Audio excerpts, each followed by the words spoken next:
Welcome to Legal Talk right here on eRadio with Hahn and Hahn attorneys. Today we're joined by Janusz Luterek talking about copyright and crime. Recently, there was a man in Cape Town who was sentenced to 7 years in jail for infringing MultiChoice's copyright. He sold access to pirated DSTV content, and obviously now his sentence was suspended for 5 years on the condition that he won't be convicted again of a similar crime, and he also had to pay a fine of up to 60,000 rand. But Janusz, this man went and he sold modified TV boxes with free access to MultiChoice copyrighted content. Can you believe it? No, well, I think he must have been watching episodes of The Simpsons. Remember, in some of those episodes, they sell the cable hookup for free or whatever. So no, but I mean, it's first of all, what always amazes me is that people are so technologically savvy that they find ways to bypass this high-tech encryption equipment. Yeah. And I always wonder, wouldn't they actually be much better off in life if they applied themselves? You're right. If they apply themselves legally. But very interesting also, Janusz, is this is only the second piracy case in South Africa that actually resulted in a criminal sentence. The previous case was in 2014, but this was also a Cape Town man. Funny, both of them come from Cape Town, but he struck a plea bargain with the state. But very, very interesting, and that also leads us to our discussion today on copyright and crime. First of all, Janusz, what can happen to a person who makes copies of music or videos on a USB stick and then he sells it? I mean, is all music and video content protected by law?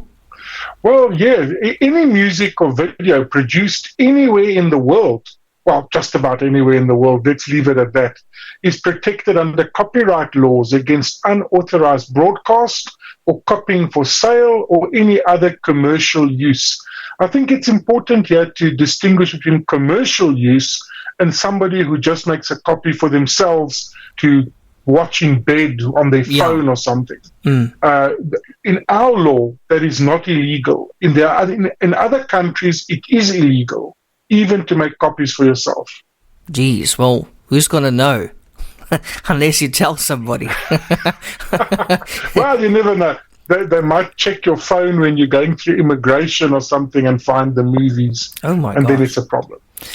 Now, how long is such copyright for? I mean, can I, for example, make a mixtape of my 80s dance music? It's funny, that's an interesting question because I'm from that era and I still remember having a double cassette boombox. Yeah. And we used to sort of copy from the one to the other and make our own dance mixes and so on. Yes, same here. And those were the days of innocence before we knew about copyright law and all of that. But no, I suppose if you made those dance mixes for yourself, it will be fine. You just play them at home. But of course, people then go make duplicates of the dance mixes and started selling it to their friends. Now, the problem that you've got is that copyright is generally for 50 years. Let that sink in. 50 years.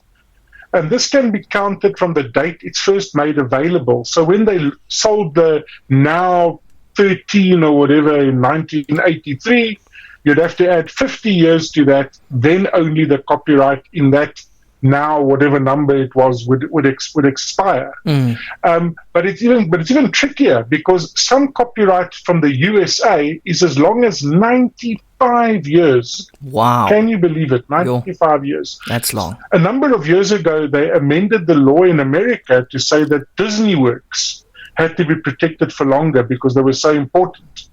And whether we agree that it's right or it's wrong, Disney has protection for 95 years. Wow. So you've got to be very careful what you put on your YouTube channel, on TikTok and so on, because it could in fact be copyright infringing, even though it's something that you feel is already quite old.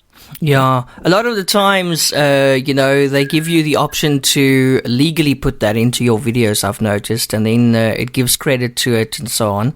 But I'm sure there's royalties involved and all that kind of stuff, if you're doing it the legal way. And if you don't, they will, as they say, they'll strike you. So they'll remove your YouTube or your TikTok video or even your account, and then you're in trouble, then you can't... Well, you're correct, that as well. And but I presume that certain old music, or what you might consider old, their AI may not pick up as being copyrighted, and then you may get away with it for a while. But at some stage, the copyright owner can, of course, complain about you, and then they will suspend your channel or whatever they'll do. Yeah, especially if you're drawing a lot of attention. I mean, then you definitely get into trouble if you didn't go through the right channels. Janusz, if someone copies music or videos and then sells them online in a marketplace or even at a market, is that allowed?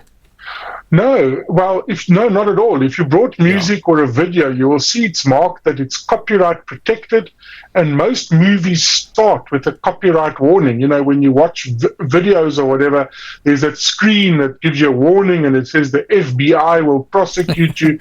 Now, obviously, the FBI won't prosecute you in South Africa, but that in itself is a copyright warning. And therefore, if you make copies and then sell them, you are knowingly infringing the copyright. And I think it's very important that this word knowingly infringing the copyright, because it's a criminal offense to knowingly infringe copyright. Yeah, exactly. So a criminal offense, it sounds very serious. I mean, what can happen to such a person? Well, as you started off with our session today, you said the person was caught, then they charged with a criminal offense of copyright infringement. Well, that was in the case of the decoders, but the similar principle would apply in the case of music or videos that are being sold.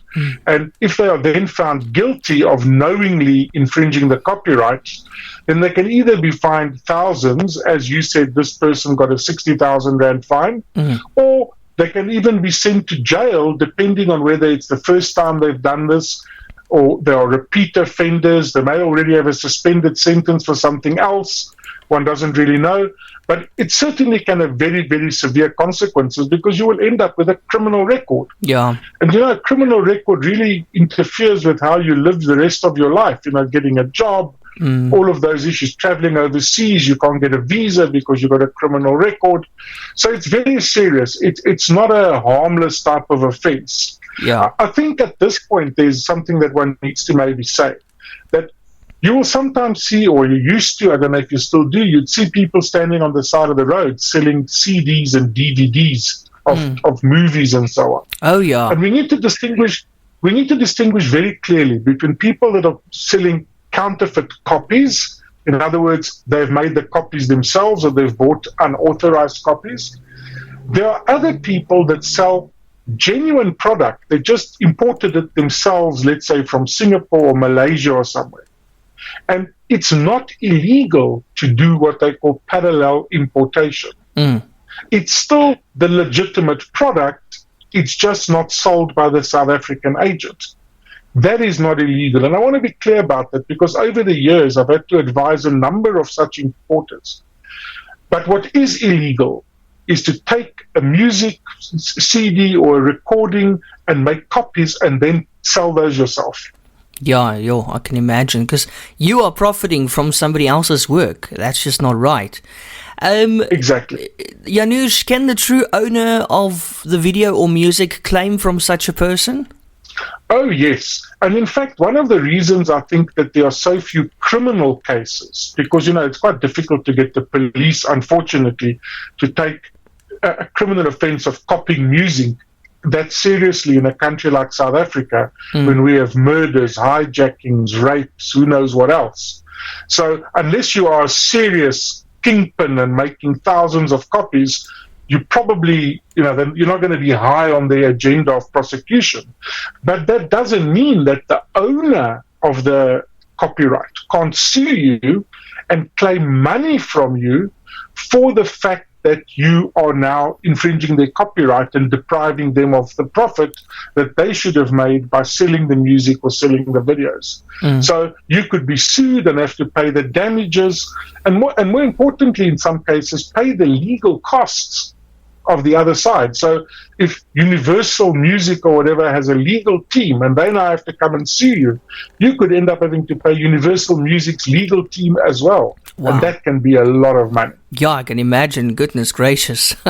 Any other situations where someone may unknowingly be committing copyright piracy?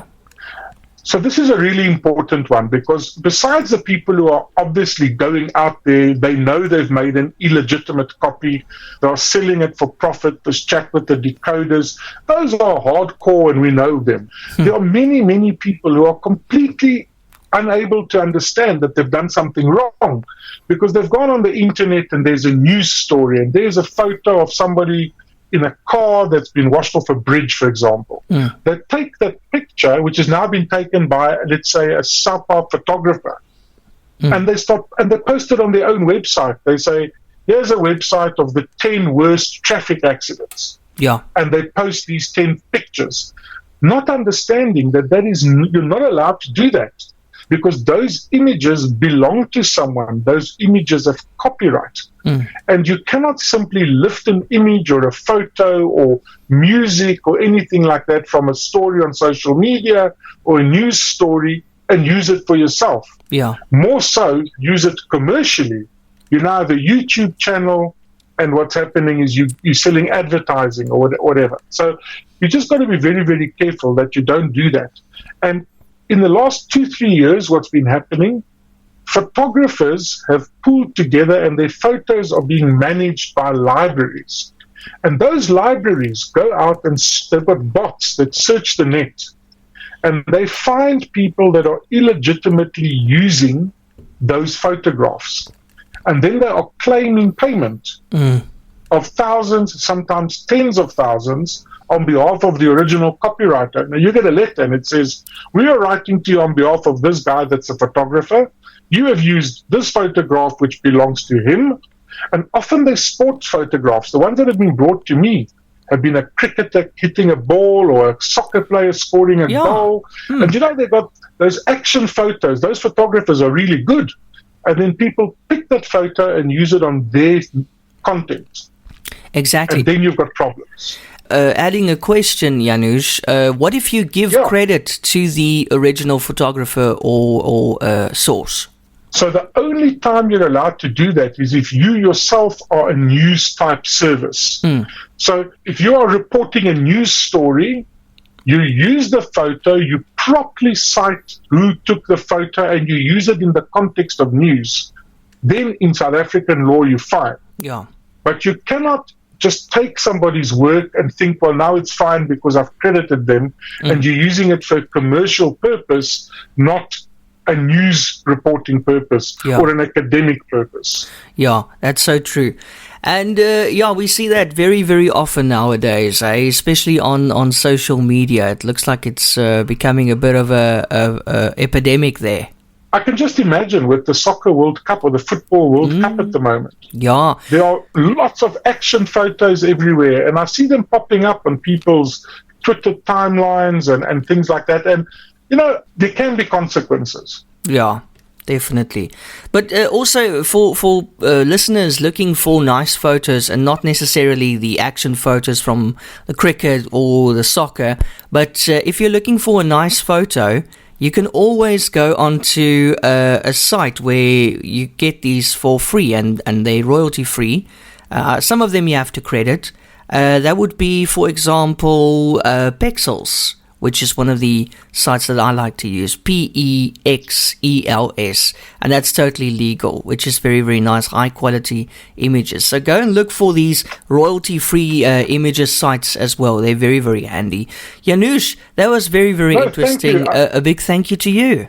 No, thank you very much. And especially that last point you made, I think, is really important, that you do get free sites, but don't assume everything is free. Yeah, exactly. Royalty-free sites, but read the fine print as well. Exactly. All right. Big thanks for your time, and wishing you a great festive season, Janusz. Yes, we're at that time of the year. Thank you very much. Enjoy all the tourists that are going to flood down there. I'll try. All right. Thank you so much. Have a good one. Thanks. You too. Bye-bye. Thank you. Bye.